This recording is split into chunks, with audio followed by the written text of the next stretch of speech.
आज हम शुरू कर रहे हैं बेटा क्लास 12 का चैप्टर 1 का लेक्चर नंबर 5। इससे पहले आपको मैंने कूलाम का नियम पढ़ाया था बेटे, ठीक है। तो आज हम शुरू कर रहे हैं बेटा आवेश घनत्व। क्या शुरू कर रहे हैं बेटा? आवेश घनत्व। तो आवेश घनत्व क्या होता है बेटा? क्योंकि कूलाम का नियम जो है वो लगता है बिंदु आवेशों के लिए। किसे लगता है बेटा? बिंदु आवेश, मतलब छोटे छोटे आवेशों के लिए लगता है, ठीक है। इतनी बात। अब कुछ ऐसी वस्तु मिलेगी जिनका साइज काफी ज्यादा होगा और उनपे चार्ज जो है, उनपे आवेश है वो क्या होगा? एक समान रूप से वितरित होगा। तो वहां पे मुझे उनपे छोटा सा आवेश लेना पड़ेगा।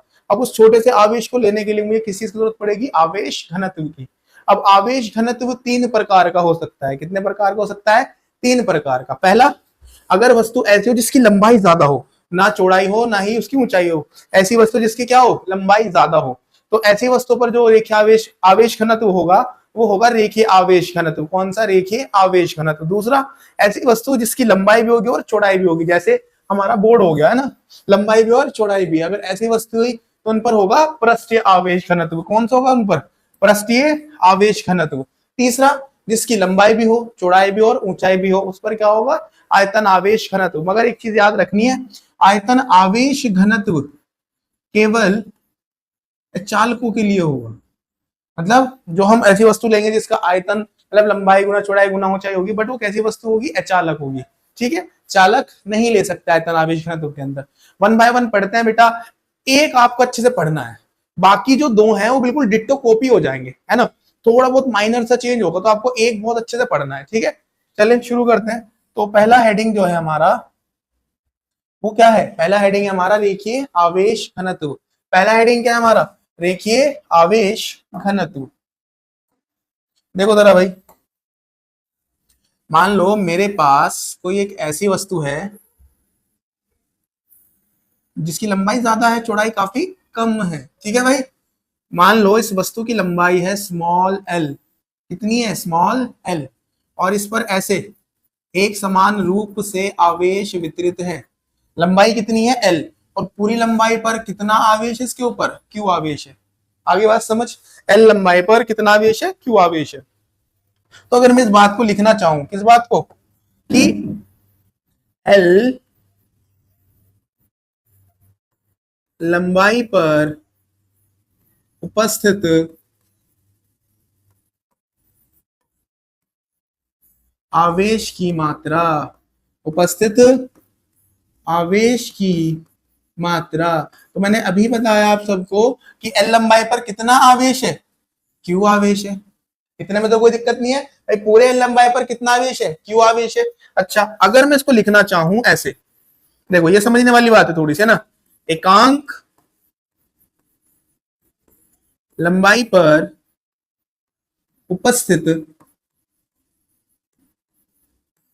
आवेश की मात्रा, एकांक लंबाई पर उपस्थित आवेश की मात्रा, तो वो हो जाएगी Q अपॉन L। वो कितनी हो जाएगी? Q upon L। जब भी कभी ज्यादा से एक पर जाते हैं, जब भी कभी ज्यादा से एक पर जाते हैं, तो जो वैल्यू यहाँ पे लिखी होती है वो किस चीज में जाती है? डिवाइड में जाती है। समझो जरा इसको, एग्जाम्पल के थ्रू समझाता हूँ ये भी आपको मैं। देखो भाई, मेरे पास है 5 बॉक्स। कितने बॉक्स हैं? 5 बॉक्स हैं। और इन 5 बॉक्स में मैं तुम्हें कह रहा हूं मेरे पास है 20 लड्डू, ठीक है। कितने लड्डू हैं? 20 लड्डू हैं। तो 5 बॉक्स में 20 लड्डू। तो मुझे ये बताया आप, एक बॉक्स में कितने होंगे? बताओ। 5 बॉक्स में 20, तो एक बॉक्स में कितना? कितना बताओ। आगे सब बच्चों का आंसर 4 आया होगा बेटा, कि भाई 5 बॉक्स में 20 लड्डू, तो एक में कितना आया होगा? 4 आया होगा। वो 4 कैसे आया? आपने इस 20 को 5 हिस्सों में बांटा है ना। 4 एक को दिए, 4 एक को दिए, 4 एक को दिए, 4 एक को, 4 एक को, तभी तो 20 बना। मतलब आपने क्या करा? इस 20 को इस 5 से क्या कर दिया? भाग। 5 चौक 20। अरे आई क्या बात समझ? आई क्या बात समझ? देखो, 5 बॉक्स में 20 लड्डू, तो एक बॉक्स में कितना? 5 से डिवाइड किया ना। 5 से क्या किया? डिवाइड किया मैंने। और एग्जांपल ले लेते हैं, और ले लेते हैं, कोई दिक्कत नहीं। एक और एग्जांपल देखो जरा।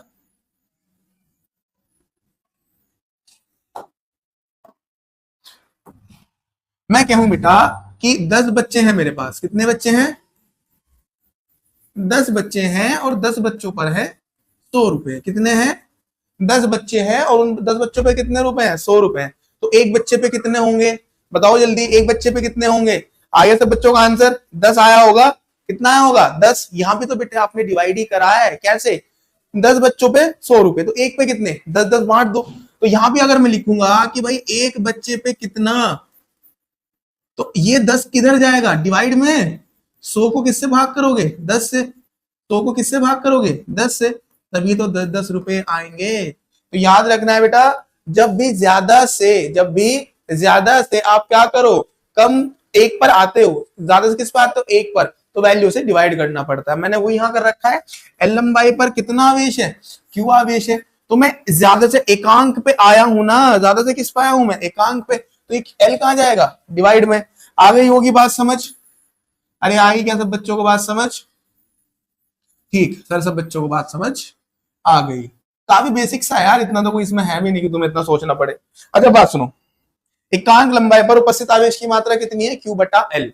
ये जो मेरा क्यू बटा एल आया, ये जो मेरा क्यू बटा एल आया, इस क्यू बटा एल को ही मैं कहता हूं लैम्डा। क्या कहता हूं?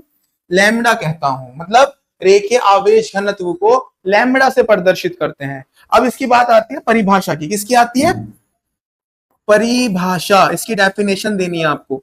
तो डेफिनेशन इसका आसान किसी की नहीं होगी, आपको ये पूरी लाइन लिख देनी है। क्या लिख देनी है? एकांक लंबाई पर उपस्थित आवेश की मात्रा को, एकांक लंबाई पर उपस्थित आवेश की मात्रा को रेखीय आवेश घनत्व कहते हैं। अरे सिंपल है भाई, क्या बोला कि एकांक लंबाई पर उपस्थित आवेश की मात्रा को क्या कहते हैं? रेखीय आवेश घनत्व। किससे लिखते हैं? लैम्डा से। लैम्डा कहते हैं। अरे आ गया समझ?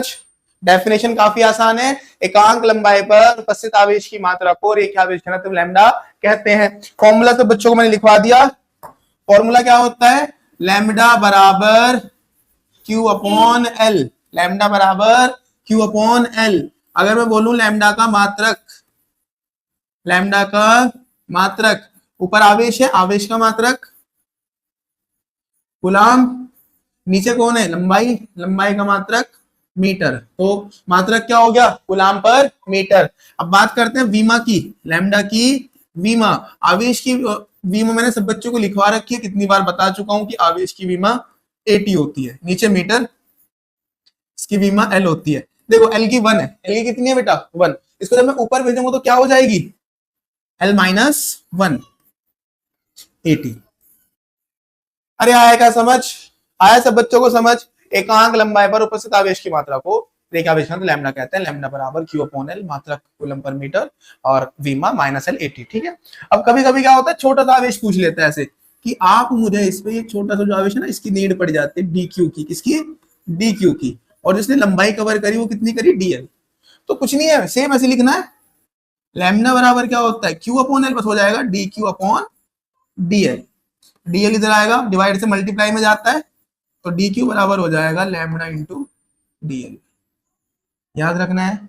अरे क्लियर है इतनी बात? आगे बढ़ जाऊं? ठीक है, आगे चलते हैं भाई। तो पहला तो हो गया रेखावेश घनत्व, मतलब ऐसी वस्तु जिनकी लंबाई होगी। अब कौन सा आता है? अब आता है पृष्ठावेश घनत्व, मतलब ऐसी वस्तु जिसकी लंबाई भी होगी और चौड़ाई भी होगी। ठीक है, चालक होते हैं इसके अंदर भी। तो बनाता हूं एक वस्तु है ना सर, एक वस्तु बना लेते हैं पहले।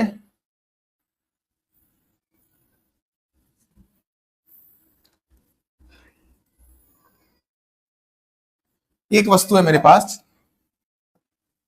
जिस पर ऐसे धनावेश एक समान रूप से क्या हो रहा है? वितरित हो रहा है। टोटल चार्ज कितना? Q। इसका एरिया, इसका पृष्ठ कितना? A। इसका पृष्ठ कितना? A। अब काफी सिंपल है, बस जहां लंबाई थी, जहां कहा थी लंबाई, L लंबाई पर, बस L की जगह आपको A लिखना है और लंबाई की जगह आपको पृष्ठ लिखना है। L की जगह A लिखना है और लंबाई की जगह आपको पृष्ठ लिखना है। अरे आई क्या बात समझ? ठीक है, तो आपको क्या करना है बेटा? मैं लिखा था वहां L लंबाई पर, यहां आप लिखोगे A पृष्ठ पर उपस्थित आवेश की मात्रा, आवेश की मात्रा कितनी हो जाएगी, क्यू। ए पे क्यू है, जब मैं लिखूंगा एकांक, सिखा चुका हूं सब बच्चों को, तो एकांक लिखते ही क्या होगा, ए कहां जाएगा, डिवाइड में लिख दूं, एकांक पृष्ठ पर उपस्थित आवेश की मात्रा, तो ए कहां जाएगा, डिवाइड में, तो क्यू अपॉन ए हो जाएगा। जैसे जैसे क्यू अपॉन एल क्या बना था, लैम्डा, ऐसे ही क्यू अपॉन ए बन जाएगा सिग्मा। क्या बन जाएगा, सिग्मा। मतलब पृष्ठीय आवेश घनत्व का साइन क्या होता है, सिग्मा। डेफिनेशन जैसे पिछली बार लिखी थी, ये पूरी लाइन कॉपी की थी ना इस बार भी, कि भाई एकांक पृष्ठ पर उपस्थित आवेश की मात्रा को पृष्ठीय आवेश घनत्व कहते हैं। तो बेटा डेफिनेशन तो लिख लोगे सारे बच्चे, या अब भी लिखवाऊं, भाई क्या करना है सब बच्चों को, कि भाई एकांक पृष्ठ पर उपस्थित आवेश की मात्रा को पृष्ठीय आवेश घनत्व कहते हैं। लिख लोगे खुद, इतना लिख लोगे पक्का, ठीक है। तो फॉर्मूला क्या बन जाएगा, तो डेफिनेशन तुम्हें लिखनी है सबको, लिख लोगे भाई, ऐसे मत कर देना, लिखना है तुम्हें यहाँ पे। तो फॉर्मूला हो जाएगा सिग्मा बराबर क्यू अपॉन ए, सिग्मा बराबर क्यू अपॉन ए। अगर बात करें सिग्मा का मात्रक, तो क्यू तो ऊपर है, क्यू का मात्रक सब बच्चों को पता ही है, कूलाम। नीचे कौन है, क्षेत्रफल। क्षेत्रफल का क्या होता है, मीटर स्क्वायर, लंबाई गुना चौड़ाई, लंबाई का भी मीटर, चौड़ाई का भी मीटर, तो मीटर गुना मीटर क्या हो जाएगा, मीटर का स्क्वायर। आगे चलते हैं, इसकी विमा कितनी होगी सिग्मा की, आवेश की विमा सब बच्चों को पता है 80, और मीटर की विमा कितनी होती है, एल, एल का क्या था, स्क्वायर। अब पावर नीचे थी L2, जब इसको ऊपर भेजेंगे तो कितनी हो जाएगी, माइनस की L2। बता रखा है कि पावर को ऊपर से नीचे, नीचे से ऊपर जब भेजते हैं तो पावर का साइन चेंज हो जाता है, प्लस वाली का माइनस हो जाता है, माइनस वाली का प्लस हो जाता है। नीचे प्लस की 2 थी, ऊपर जाके माइनस की 2 हो जाएगी। अरे क्लियर है इतनी बात। अब इसके अंदर भी ऐसी, अगर मुझे छोटा सा आवेश निकालना पड़े dq, जो कितना एरिया कवर करे, dA, तब यहां भी सेम, सिग्मा बराबर क्या होता है, q अपॉन ए होता है ना, तो बन जाएगा dq अपॉन dA, भाग में जब केम आएगा गुणा में, सो dq बराबर हो जाएगा सिग्मा इंटू dA। क्लियर है इतनी बात। तो परिभाषा क्या हो जाएगी बेटा, एकांक पृष्ठ पर, लंबाई की जगह तो आपको पृष्ठ करना है, एकांक पृष्ठ पर उपस्थित आवेश की मात्रा को क्या कहते हैं, पृष्ठीय आवेश घनत्व सिग्मा कहते हैं। सिग्मा बराबर होता है क्यू अपॉन ए, मात्रक होता है कूलाम पर मीटर स्क्वायर, वी में होते माइनस एल माइनस 280। ठीक है, अगला तीसरा क्या बताया था, पहले लंबाई का हो गया, देखिए दूसरा पृष्ठ का हो गया, तीसरा आयतन आवेश घनत्व। तीसरा क्या होगा, आयतन आवेश घनत्व। अब मैंने आपको बताया था कि आयतन आवेश घनत्व जो है, निर्मला है ना, आयतन आवेश घनत्व जो है वो लगता है अचालकों के भीतर। किसके भीतर लगता है, चालकों के भीतर लगता है। ठीक है, एक घन है मेरे पास, ठीक है, अगर मान लो ये घन होता है चालक, तो आवेश आता है इसके पृष्ठ पर। कहां पर आता है, इसके पृष्ठ पर। चालकों के आवेश आता है पृष्ठ पर, और अचालकों के आता है आयतन में, अचालकों के आता है आयतन में। तो जहां कहीं भी आयतन आवेश घनत्व का जिक्र होगा तो वस्तु कैसी होगी, अचालक होगी। ये बात ध्यान रखना। ये वस्तु कैसी है, ये वस्तु है हमारी, बोलो जल्दी, ये वस्तु है हमारी सर अचालक। कैसी वस्तु है, अचालक। ठीक है भाई। अब अचालकों के जाता है आयतन में, मतलब इसके पेट के अंदर आवेश जाएगा ऐसे, तो मैंने इसको आवेश दिया, तो सारा आवेश इसके आयतन के अंदर जाएगा। कितना आवेश गया आयतन में, Q, और इसका आयतन कितना है, V। पहले मैं लिखा था लंबाई, देख लो, देखो जल्दी देखो, पहले में क्या लिखा, L लंबाई पर, दूसरे में L की जगह बेटा क्या कर दिया मैंने, A लिख दिया। आयतन को V से लिखते हैं, तो अगले में लिख दूंगा V आयतन, और अंदर जा रहा है ना तो में लिखेंगे, क्या लिखेंगे, V आयतन में। क्लियर है इतनी बात। और किसके साथ, अचालक के, तो लिखेंगे अचालक के, अरे सेम ही है ना, पहले में L, दूसरे में A, तीसरे में V। अचालक के V आयतन में उपस्थित आवेश की मात्रा कितनी मात्रा है, क्यू। जब हम जाते हैं किसके अंदर, एकांक के अंदर, चालक के वीजे क्या लिख दूंगा मैं, एकांक, क्या लिख दूंगा, एकांक आयतन में उपस्थित आवेश की मात्रा, उपस्थित आवेश की मात्रा। तो बताया था पहले में एल था, एकांक में कितना हुआ, क्यू अपॉन एल। दूसरे में कितना था, ए, एकांक में कितना हुआ, क्यू अपॉन ए। तीसरे में कितना है, वी, तो एकांक में कितना होगा, क्यू अपॉन वी। कितना होगा, क्यू अपॉन वी। और इस क्यू अपॉन वी को हम कहते हैं रो। क्या कहते हैं, पहले को कहते हैं लैम्डा, दूसरे कहते हैं सिग्मा, तीसरे को कहते हैं रो। तो फॉर्मूला आ गया रो बराबर क्यू अपॉन वी। डेफिनेशन खुद लिखनी है वापस से, यार है क्या डेफिनेशन में खुद बताओ, यही तो लाइन लिखनी है। चालक के एकांक आयतन में उपस्थित आवेश की मात्रा को आयतन आवेश घनत्व कहते हैं। सिंपल है, लिख लोगे, क्या लिखोगे, चालक के एकांक आयतन में उपस्थित आवेश की मात्रा को, उपस्थित आवेश की मात्रा को क्या कहते हैं, आयतन आवेश घनत्व कहते हैं। लिख लोगे यार, इतने इंटेलिजेंट हो तुम, ठीक है। तो ये डेफिनेशन तुमने लिख दी। डेफिनेशन के बाद फॉर्मूला रो बराबर क्यू अपॉन वी, रो बराबर क्यू अपॉन वी।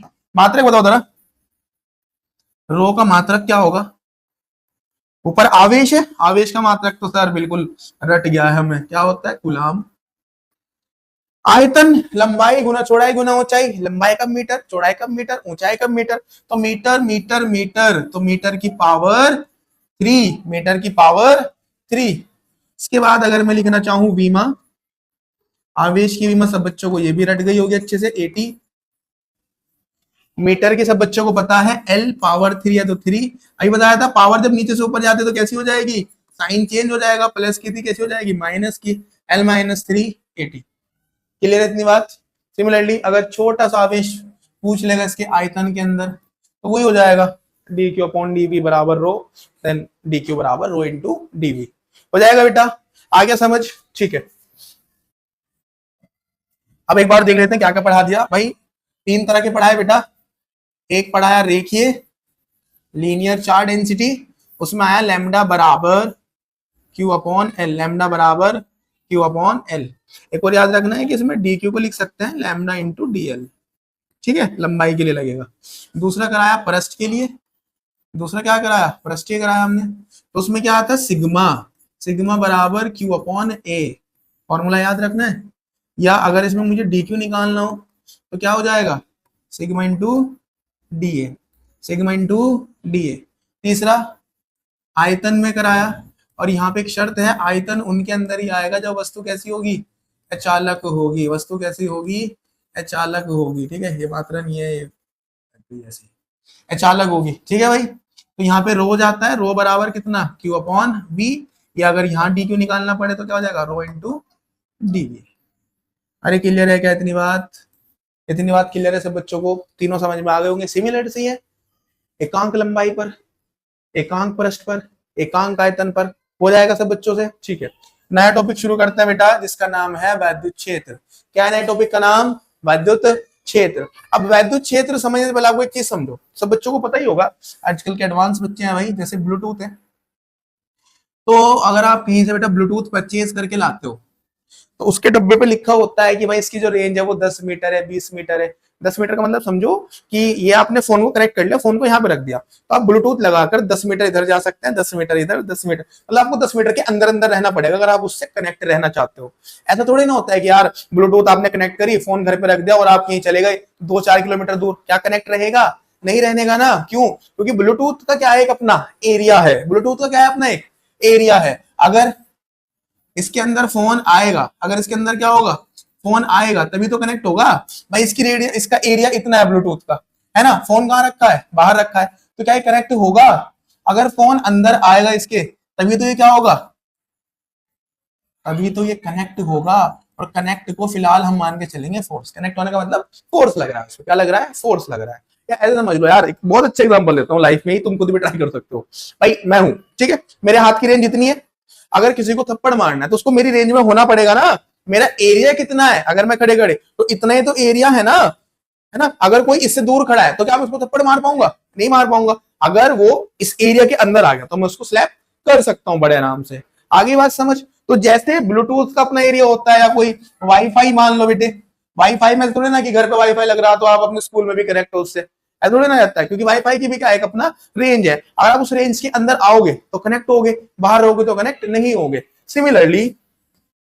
सिमिलरली ऐसे ही बिल्कुल हमारा आवेश का सीन होता है। किसका सीन होता है बेटा, आवेश का। ब्लूटूथ की जगह आवेश जो होता है उसका भी अपना एक क्या होता है, एरिया होता है। उसका भी क्या होता है, अपना एक एरिया होता है। अब इस एरिया के बाहर अगर कोई दूसरा आवेश यहां बैठा तो ये इससे कनेक्ट नहीं होगा। कनेक्ट मतलब इस पे फोर्स नहीं लगाएगा।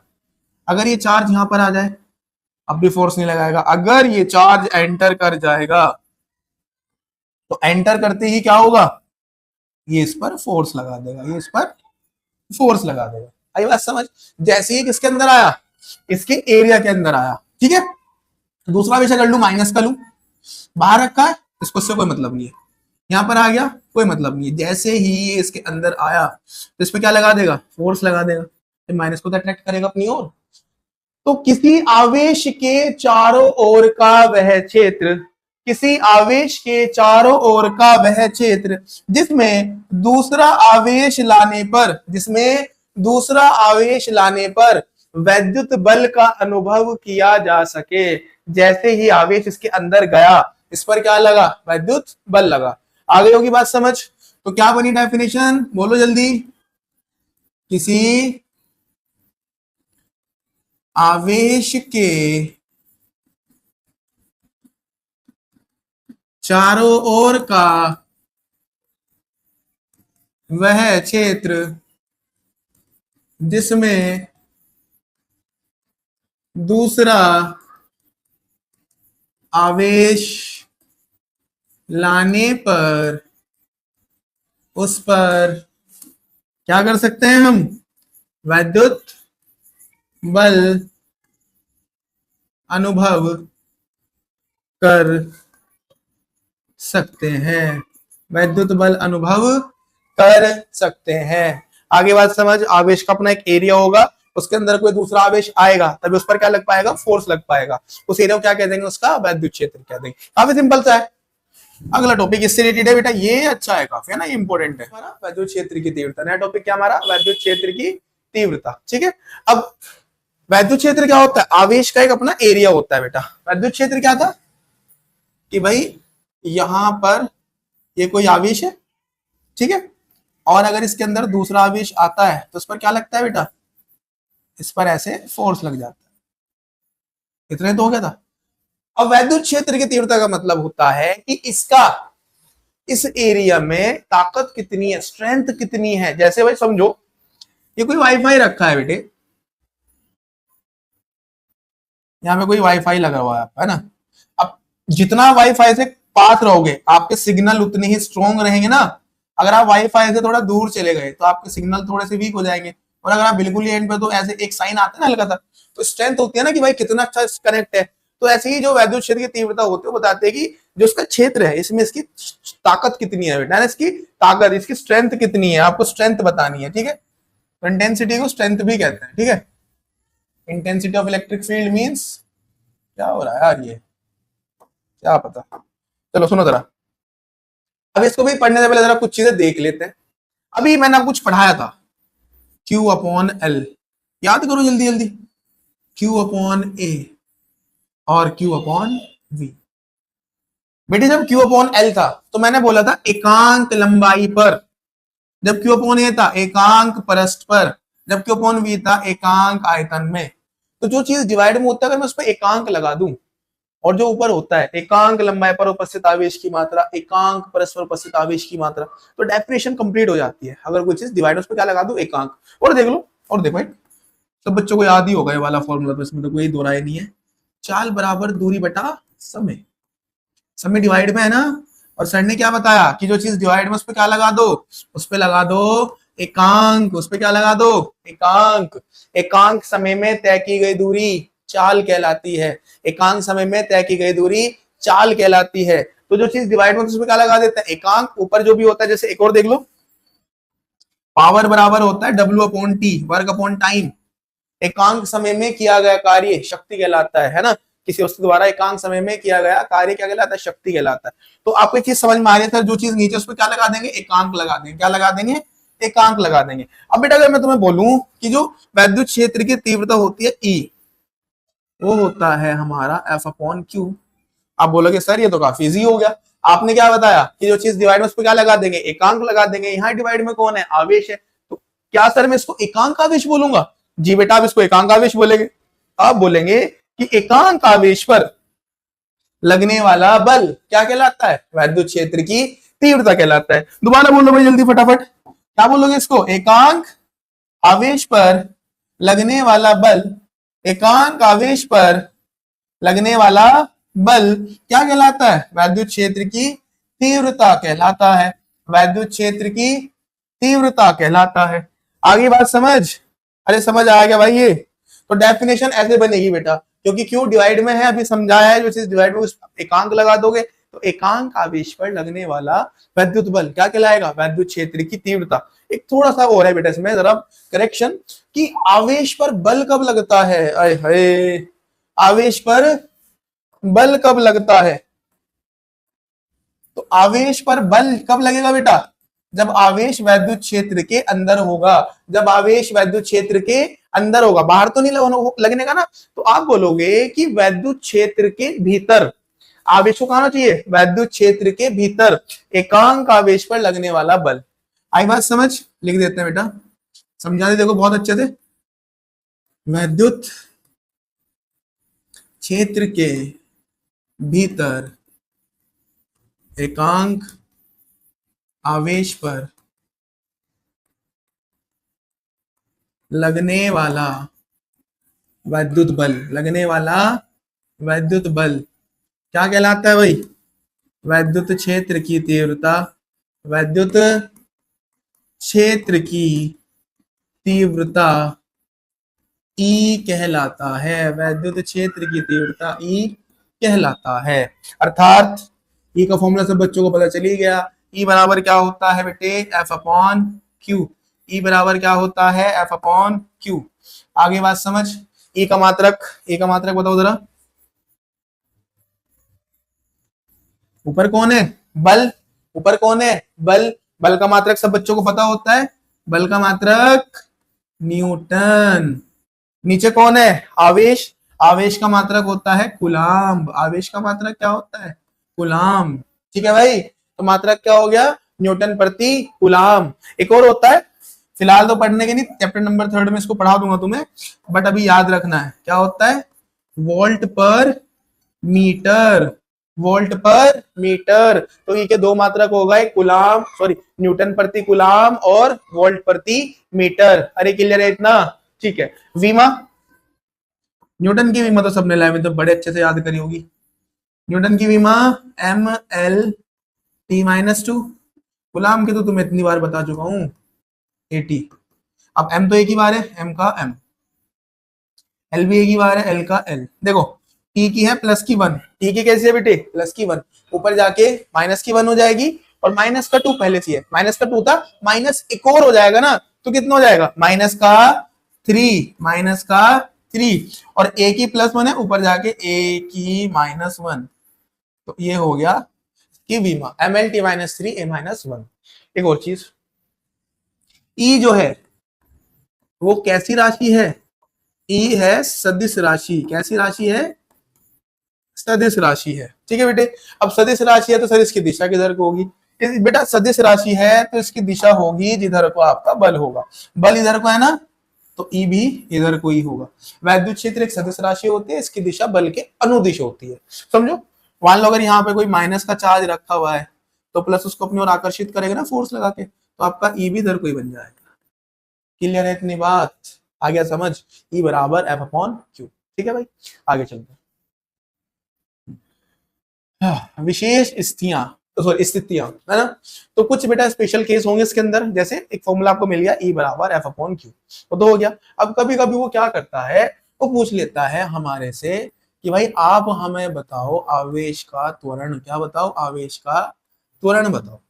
ठीक है, तो अभी फिलहाल आपने पढ़ा है जस्ट कि E बराबर होता है F अपॉन क्यू, क्यू भाग में करके में आएगा मल्टीप्लाई में, F बराबर हो जाएगा E क्यू। कोई दिक्कत? अब त्वरण A हो और आवेश का द्रव्यमान कितना हो M, तो आपको पता है बराबर क्या होता है M में। क्वेश्चन नंबर 2, F बराबर E क्यू है और F बराबर क्या है M में है। F बराबर E क्यू है और बेटा F बराबर ही क्या है M में है, तो इक्वेशन 2 से F की वैल्यू उठा के कहां रख दो, इक्वेशन फर्स्ट में रख दो। फ्रॉम इक्वेशन 1 एंड 2, तो F की जो वैल्यू है M में वो आप यहां पे रख दोगे, रखो जरा यहाँ पे, M में रख दिया मैंने यहाँ पे, बराबर का साइन था ना, बराबर का साइन, बराबर किसके, E क्यू के, तो E क्यू लिख देंगे। अब A निकालना है तो M डिवाइड में जाएगा, A बराबर हो जाएगा E क्यू अपॉन M, ए क्यू अपॉन ए बराबर ए क्यू अपॉन एम। अगर आपसे क्या पूछ लेगा, त्वरण पूछ लेगा आवेश का। ठीक है, एक थोड़ा सा कंफ्यूजन हो जाती है बच्चों को, फॉर्मूला तो यही रहता है बट जब वो इलेक्ट्रॉन के लिए देता है ना एमसीक्यू वगैरह में, तो वो क्यू को लिख देता है स्मॉल ई, क्या लिख देता है, स्मॉल ई, तो ए बराबर हो जाता है कैपिटल ई और क्यू बन जाता है आपका स्मॉल ई अपॉन एम। तो ये भी याद रखना है। ठीक है, आई बात समझ, क्वेश्चन तो वही है। अब मान लो एमसीक्यू दे दिया मैंने कि भाई इलेक्ट्रॉन का त्वरण का फॉर्मूला होगा, सूत्र होगा, चार ऑप्शन दे दिए। अब बच्चा क्या करता है कि यार सर ने तो बताया था ई क्यू अपॉन एम होता है, बट बुक वाला क्या करता है कि वो क्यू को स्मॉल ई लिख देता है, तो उसमें ऑप्शन में क्या मिलेगा आपको, capital E small E upon M, और आप इसको ढूंढते रह जाओगे। आगे ना बात समझ, तो दोनों याद रखना है। तो एक तो ये केस हो गया, एक और सुनो, जब आप न्यूमेरिकल पढ़ोगे तो आपको एक वर्ड आएगा कि भाई भार, क्या करेगा, भार आएगा, अभी करा दूं थोड़ी देर पहले, अभी मतलब थोड़ी देर में क्वेश्चन करा दूंगा मैं। कैसे बोलेगा कि भाई उस वैद्युत क्षेत्र की वैल्यू, उस वैद्युत क्षेत्र का मान ज्ञात कीजिए जो एक आवेश को क्या करता है, संतुलित करता है, आवेश की आपको वैल्यू दे देगा। तो भार ये वर्ड बहुत बार आएगा, है ना, मतलब आपको पहचान हो जाएगी। ये इस टाइप का जो फॉर्मूला लगेगा किसमें लगेगा, भार वाले क्वेश्चन में लगेगा, वो आपको बेटा क्वेश्चन पढ़ते समझ में आ जाएगा। ठीक है, इतनी बात। तो जब आपको भार देगा, कैसे देगा कि कोई आवेश है, भार तो नीचे कोई काम करता है, इलेक्ट्रिक फील्ड उस पर ऊपर को फोर्स लगा रहा है, एफ बराबर बता दिया कितना होता है ई क्यू, तो उसको बैलेंस कर लेता है, क्या कर लेता है, इसको बैलेंस कर लेता है। तो वो आपसे पूछ लेता है कि इस ई की वैल्यू बताओ। अब ऊपर को है और नीचे कौन है, एम जी, बैलेंस है। बैलेंस का मतलब क्या, जितना फोर्स ऊपर उतने फोर्स नीचे, दोनों बराबर होंगे। तो ये जो ई क्यू है वो किसके बराबर होगा, एम जी के बराबर होगा। ठीक है, क्यू इधर क्यू को डिवाइड में भेज दो, मल्टीप्लाई में था डिवाइड में जाएगा, तो इज इक्वल टू हो जाएगा एम जी अपॉन क्यू। अरे आई क्या बात समझ, ई बराबर एम जी अपॉन क्यू। अब और अगर उसे तुम्हारे दुश्मनी है, ये तो आसान है, अगर उसे तुम्हारे से क्या निकालनी है, दुश्मनी निकालनी है, तो बेटा वो द्रव्यमान भी गायब कर देता है। वो क्या गायब कर देगा, द्रव्यमान। तो फिर आपको द्रव्यमान भी निकालना पड़ेगा, बट तुम्हें हेल्प करता है, घनत्व देता है। तो द्रव्यमान बराबर होता है आयतन गुना घनत्व, ये फॉर्मूला याद रखना है। कभी कभी द्रव्यमान गायब कर देता है, तो ये लगाना पड़ेगा। आगे बात समझ। फिलहाल E बराबर एफ अपॉन क्यू एक फॉर्मूला हो गया, एक त्वरण वाला हो गया, ए बराबर ई क्यू अपॉन एम या ई अपॉन एम, एक हो गया भार वाला, ई बराबर एम जी अपॉन एम। आगे बात समझ, आगे चलते हैं। बिंदु, ठीक है, बिंदु आवेश के कारण किसी बिंदु पर वैद्युत क्षेत्र की तीव्रता, बिंदु आवेश के कारण किसी बिंदु पर वैद्युत क्षेत्र की तीव्रता। एक तो आपका एफ क्यू वाला हो गया, है ना, एक आपका त्वरण ए वाला हो गया, एक आपका भार एम जी वाला हो गया, पहचान हो गई। एक और केस बनता है जिसमें आपको क्यू देगा और दूरी आर देगा, तो तब कौन सा फॉर्मूला लगेगा, आई बात समझ। क्या देगा आपको, एक ऐसे आवेश दे देगा कि भाई यहां पर एक बिंदु है ओ, इस बिंदु पर एक आवेश रखा है क्यू, और इस आवेश से यहां पर एक बिंदु है पी जिसकी दूरी है कितनी आर। तो आपको बताना है इस आवेश की वजह से इस बिंदु पर कितनी वैद्युत क्षेत्र की तीव्रता होगी। पहचान क्या है इसमें, क्यू और आर देगा आपको, क्या देगा, क्यू और आर देगा। ठीक है, तो एक होता है धन परीक्षण आवेश, उससे हमेशा हम दिशा निकालते हैं, क्यू नॉट से लिखते हैं, किसे लिखते हैं, क्यू जीरो से लिखते हैं, है ना। इसको मैंने यहाँ क्या मान लिया, रखा हुआ मान लेता हूँ उसको। ठीक है भाई, अब एक आवेश यहाँ पे रखा है, एक आवेश यहाँ पे रखा है। जब दो आवेश एक दूसरे को दूरी पर रखे हैं तो उनके बीच क्या लगता है, इसने बताया था न्यूटन और कुलाम ने, उनके बीच एक विद्युत बल लगता है। तो इन दोनों आवेशों के बीच में जरूर क्या लग गया, बल लग गया एफ। मैंने तुम्हें बताया बेटा जिधर को बल लगता है, ये बताया था ना, जिधर को बल लगता है उधर को ही वैद्युत क्षेत्र की तीव्रता ई भी होगी आपकी, तो यहां पर वैद्युत क्षेत्र की तीव्रता ई वो भी इधर को ही होगी आपकी, एफ और ई दोनों इधर को हो गए। तो एक आवेश यहाँ पे रखा है क्यू, एक आवेश यहाँ पे मैंने मान रखा है क्यू नॉट, दोनों आवेशों से कितना बल लग रहा है एफ। तो दो आवेशों के बीच में आप बल निकाल नहीं सकते हो कूलाम का नियम लगा के, 1/4πε0 Q1 Q2 upon R square निकाल लेते हैं भाई। किसके बीच में निकालने हैं? क्यू है क्यू नॉट के बीच लगने वाला विद्युत बल या बल, ठीक है। तो बल बराबर हो जाएगा 1/4πε0 Q1 तो Q है हमारा, Q2 Q नॉट है हमारा, अपॉन में आर स्क्वायर, आर तो आर ही है, R square equation number first. इतना में कोई दिक्कत भाई? अब सुनो, हम जानते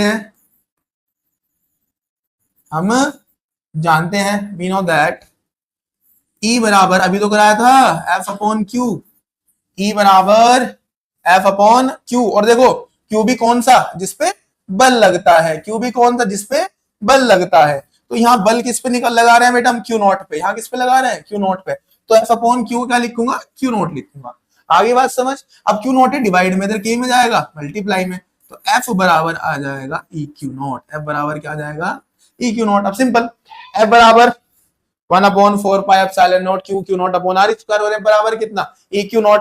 अब F की जो वैल्यू है इक्वेशन सेकंड से, F की जो वैल्यू है वो इक्वेशन सेकंड से आप उठाओगे और यहां पे रख दोगे, ठीक है। रखो जरा,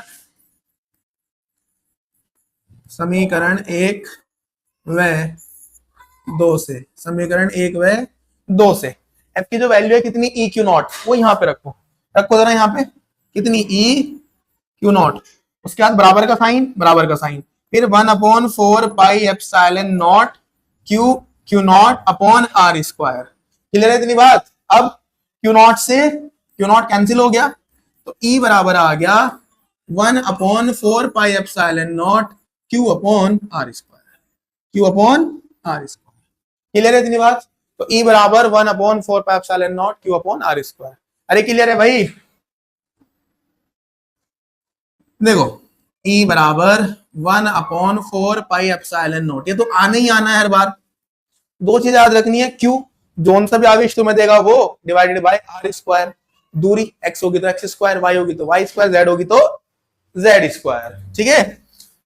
तो Q अपॉन आर स्क्वायर, ये फॉर्मूला याद रखना है। E जो है बेटा वो दूरी के क्या है? वर्ग के व्युत्क्रमानुपाती। इसका मतलब दूरी बढ़ेगी E घटेगा, दूरी घटेगी E बढ़ेगा। आगे बात समझ। अगर आप इसको ग्राफ के थ्रू बनाना चाहो कि भाई इधर को दूरी है और ऊपर को वैद्युत क्षेत्र की तीव्रता है, तो देखो जब दूरी कम होगी, यहाँ पे दूरी कम है ना, तो E आपका हाई होगा काफी, और जैसे जैसे दूरी बढ़ती जाएगी E डाउन आता जाएगा, डाउन आता जाएगा, डाउन आता जाएगा। आगे बेटा बात समझ आगे होगा बेटे, आगे चलते हैं। अब जो बेटे आपको मैंने क्वेश्चन फॉर्मूले कराए हैं, चार तरह के कराए हैं। एक तो E बराबर F अपॉन Q, एक त्वरण वाला, एक भार वाला और एक बिंदु वाला। E बराबर 1/4πε0 Q बटा आर स्क्वायर। अब चारों पे देख लेते हैं न्यूमेरिकल्स, ठीक है। पहला न्यूमेरिकल, वैद्युत क्षेत्र, वैद्युत क्षेत्र के भीतर आवेश क्या दे दिया बेटे आपको? आवेश दे दिया है, कितना? 2 × 10⁻⁻12। तो सबसे पहला काम है आपको लिखना है, दिया है, क्या दिया है मुझे? Q कितना दिया है? 2 × 10⁻⁻12 कूलाम पर 0.50 न्यूटन का बल कार्य करता है। बल कार्य करता है तो बल दे दिया आपको कितना? 0.50 न्यूटन, 0.50 न्यूटन, 0.50 न्यूटन, ठीक है भाई। आपको देखो बेटा, पढ़ो क्या कह रहा है? वैद्युत क्षेत्र की तीव्रता ज्ञात कीजिए, मतलब आपको E बतानी है। आपको Q दिया है, F दिया है, E पूछा है। तो अगर आप ढंग से पढ़ोगे, फॉर्मूला याद होगा, दिमाग जाएगा उस जगह कि सर ने ऐसा कोई फॉर्मूला कराया है क्या जिसमें आपको E और Q मिल जाए। ये रहा E, F और Q तीनों है बेटा इसके अंदर। तो ऐसे आपको सोचना है, ठीक है। जब थोड़ा प्रैक्टिस कर लोगे तो दिमाग अपने आप वहां पर जाना शुरू कर देगा, ठीक है। अब आप लिखोगे कि भाई हम जानते हैं, क्या लिखोगे? हम जानते हैं। अभी तो लिखवाया E बराबर एफ अपॉन क्यू। ई बराबर एफ की वैल्यू कितनी 0.05, सॉरी 0.50, 0.50 डिवाइडेड बाय कितना 2 गुणा 10 की पावर -12। ठीक है, ई बराबर ये हो गया 0.50, पावर -12 थी, ऊपर जाके कैसी हो जाएगी +12, नीचे कितना 2। बेटे 2 पॉइंट हटाए, नीचे 2 जीरो आ गई, नीचे कितनी जीरो आ गई 2 जीरो आ गई। तो ऊपर तो जब 2 जीरो हटा दिए कितना बन जाएगा 50, 10 की पावर कितनी 12, नीचे कितना 2, और 100 कितना होता है 10 की पावर 2।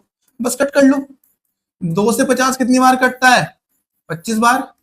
2 पावर से 2 पावर काट दो बेटा, 12 में से 2 कटी कितनी बचेगी 10 न्यूटन प्रति कूलम। ये तो इतना छोड़ दोगे या पॉइंट लगा दोगे 2.5। जितने पॉइंट लगाते हैं उतनी पावर प्लस करनी होती है, जितने पॉइंट लगाते हैं उतनी पावर प्लस करनी होती है। 1 पॉइंट लगाया है ना तो 10 में 1 प्लस करनी पड़ेगी, पावर कितनी हो जाएगी 11 न्यूटन पर कूलम। अरे आई क्या बात समझ, इसका आंसर हो गया। ठीक है भाई, आगे चलते हैं बेटे। भार, कहा था ना कि भार वाला सवाल आएगा। क्या कह रहा है, उस वैद्युत क्षेत्र की तीव्रता ज्ञात कीजिए जो एक इलेक्ट्रॉन, ये वर्ड देखो, जो एक इलेक्ट्रॉन के भार को संतुलित कर सके। तो भार वाला फॉर्मूला मैंने तुम्हें सीधा लिखवा रखा है, तो तुम्हें ऐसे कोई इतनी टेंशन नहीं लेनी है।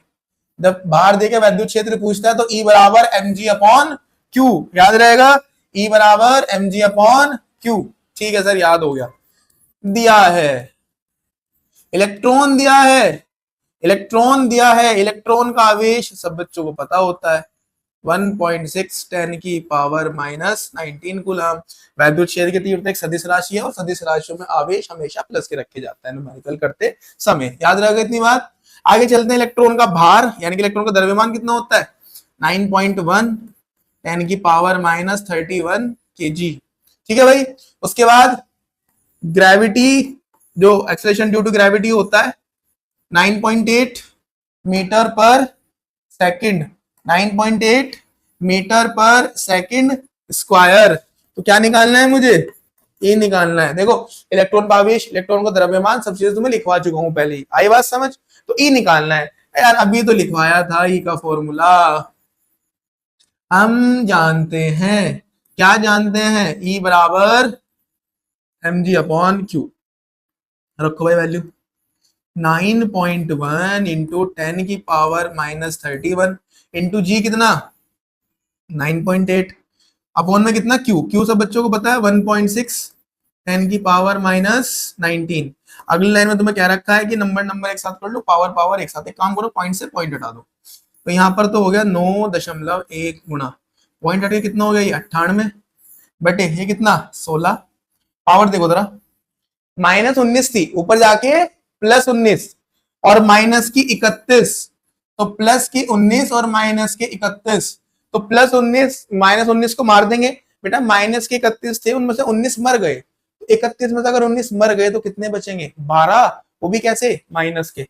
तो पावर बचेगी 10 की पावर -12। ठीक है, अब इसको काट लो, कितनी बार कट जाएगा 49, और ये कितनी बार 8 बार, ये कितनी बार 8 बार। ठीक है भाई, तो E बराबर ये हो गया 9.1 गुणा 49 गुणा 10 की पावर -12 बटे 16। अब एक काम करो, इनके ना गुणा कर लो पहले जरा, 91 की और 49 की।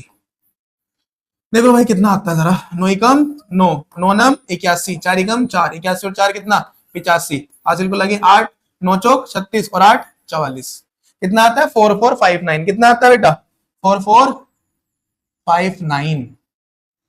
ठीक है, तो इनकी जब आप करोगे मल्टीप्लाई तो आएगा 4459 इंटू 10 की पावर -12, क्योंकि इसके पास एक पॉइंट था, तो जो भी आएगा उसमें आपको एक पॉइंट लगाना पड़ेगा। नीचे कितना 16, इसको 16 से काटना है बेटे, काट लो यार। 4459 को किससे भाग करा 16 से। देखो भाई 16 दूनी 32, 16 दूनी 32, 4 में से 2 गया कितना 2, 4 में से 3 गया 1, 5 उतार लिया, 16 पंजे 80, 16 सिंह 96, 16 सत्ते 112, 16 अट्ठे 128, ज्यादा हो जाएगा ना, तो 16 सत्ते 112।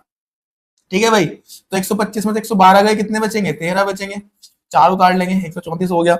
अभी पढ़ा है बेटा 16 टे 128, 16 टे 128। ठीक है भाई, तो कितना बचा? ये बचा कितना हमारा यहाँ पे 6 बचेगा, बट कोई नहीं, आप इतना ही लिख दो। कितना आया? 278। कितना है बेटे? 278।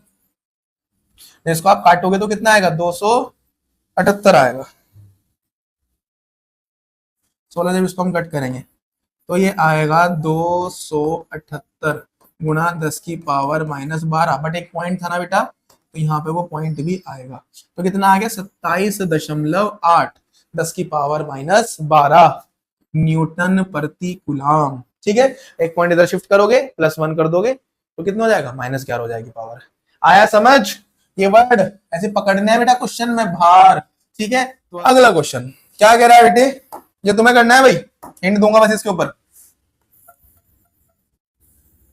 दो आवेश रखे हैं हमारे पास, एक रखा है -2 माइक्रोकुलाम, एक रखा है 3 माइक्रोकुलाम। ठीक है, एक रखा है 2 माइक्रोकुलाम और एक रखा है 3 माइक्रोकुलाम। इसको मैंने कह दिया Q1, इसको मैंने कह दिया Q2। दोनों के बीच की दूरी 2 मीटर, दोनों के बीच की दूरी 2 मीटर। कह रहा है दोनों आवेशों से 1 मीटर की दूरी पर वैद्युत क्षेत्र की तीव्रता ज्ञात कीजिए। ऐसा बिंदु बताओ जो इससे भी 1 मीटर हो, इससे भी 1 मीटर हो। यार दोनों के बीच की दूरी कितनी है? 2 मीटर। तो 1 मीटर दोनों के बीच में आधा आधा बांटने वो होगा ना, तो 2 मीटर का आधा आधा अगर मैं बांटू तो यहाँ पे आएगा ना बिंदु बिल्कुल बीच में P। तो इसकी जो ये दूरी बनेगी ये वाली 1 मीटर, इसको मैं R1 बोल दूंगा। इसकी जो दूरी बनेगी 1 मीटर, इसको मैं क्या कह दूंगा? R2 कह दूंगा, 1 मीटर। ठीक है, अब कुछ नहीं करना, इसकी वजह से यहाँ पे E1 और इसकी वजह से यहाँ पे E2। आगे बात समझ। अब दिशा यहाँ पे प्लस रखा हूं मान लो। यार ये कैसा है? माइनस का, प्लस को क्या करेगा? अपनी ओर आकर्षित, तो E1 इधर को होगा। ये कैसा है? प्लस, प्लस को क्या करेगा? प्रतिकर्षित, तो E2 भी इधर को। अरे दूर भेजेगा ना, प्रतिकर्षित मतलब क्या? दूर भेजना। ये पॉजिटिव है ना, तो इसको क्या करेगा? दूर भेजेगा। ठीक है, Q1 मेरे पास है, R1 मेरे पास है, E1 निकालनी है।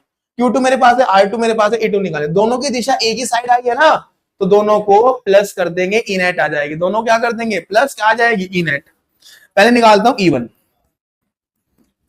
भाई बता रहा कि 1/4πε0 तो आना ही आना है। Q1 है ना, डिवाइडेड बाय R1 का स्क्वायर। E1 बराबर इसकी वैल्यू 9 इंटू 10 की पावर 9। अभी बताया था वैद्युत क्षेत्र की तीव्रता सदिश राशि है, आवेश चाहे प्लस का हो चाहे माइनस का हो, न्यूमेरिकल करते समय इसको सिर्फ प्लस का रखेंगे क्योंकि प्लस माइनस से केवल दिशा बदलती है।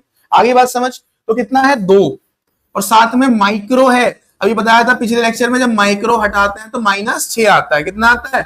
-6, जब आप इस माइक्रो को हटा दोगे।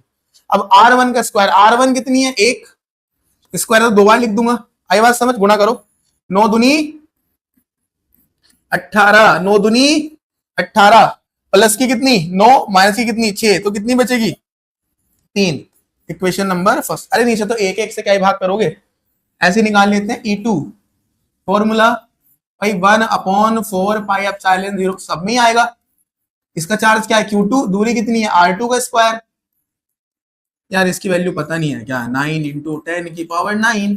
Q2 कितना है? 3 माइक्रो भी तो है सर, तो कितना आएगा? -6। R2 कितना है? 1 मीटर। 1 का स्क्वायर क्या हो जाएगा? 1 इंटू 1 मतलब 1। 1 से तो क्या ही भाग करोगे? करो 9 तिया 27, फिर प्लस की 9 माइनस की 6, तो कितनी बन जाएगी? प्लस की 3। Equation number second. E1 भी आ गया, E2 भी आ गया। दोनों की दिशा एक ही साइड थी ना, तो ई नेट आ जाएगा E1 plus E2, E1 plus E2। तो ई नेट बराबर हो जाएगा E1 प्लस E2। E1 कितना है? 18 गुणा 10 की पावर 3 प्लस E2 कितना है? 27 गुणा 10 की पावर 3। देखो एक बात ध्यान रखना, उन्हीं नंबरों को जोड़ा हुआ घटाया जा सकता है जिनकी पावर सेम होती है। तो आपको पहले ही अगर कोई चीज प्लस करनी है माइनस करने से उनकी पावर इक्वल होनी चाहिए। दोनों की पावर कितनी है? 3 अब कुछ नहीं करना, इस पावर को तो मैं कॉमन ले लूंगा दोनों में से, बस नंबर को ऐड करना है। 18 और 27 कितना हो जाएगा? 18 और 27 कितना? 45। अब बच्चे क्या करते हैं? पावर को भी जोड़ देते हैं। सर 3 और 3 कितना हो जाएगा? 6। नहीं बेटे, पावर उतनी ही रहेगी, 10 की पावर 3 न्यूटन पर कूलम। अरे आया समझ? सिंपल सा क्वेश्चन था, एक से A1 निकाल लिया, एक से E2 निकाल लिया, क्योंकि दोनों की दिशा एक ही साइड आई तो ऐड कर दे। मान लो अपोजिट आती तो बड़े वाले में छोटा वाला माइनस कर देता। ठीक है, आज के लिए इतना ही बेटे। उम्मीद है सब बच्चों को आज का टॉपिक समझ आया होगा। अगला टॉपिक जो है वो इससे काफी इंपॉर्टेंट है, 2 डेरिवेशन कराऊंगा, अक्षय स्थिति, निरक्षय स्थिति। तो आपको बहुत ध्यान से पढ़ना है बेटे ये लेक्चर, क्योंकि अगले लेक्चर में यूज होगा सब कुछ। ठीक है, उम्मीद है सब बच्चे अच्छे से पढ़ रहे होंगे, अच्छे अच्छे नोट्स बना रहे होंगे। और बेटे अगर समझ आ रहा है सब बच्चों को तो चैनल को हमारे सपोर्ट करें, हमें लाइक करें, शेयर करें, सब्सक्राइब करें। और अगर अभी तक लेक्चर देख रहे हो तो सारे बच्चे भाई थोड़ा थोड़ा पानी पिए, खुद को हाइड्रेट रखें। ठीक है, थैंक यू सो मच।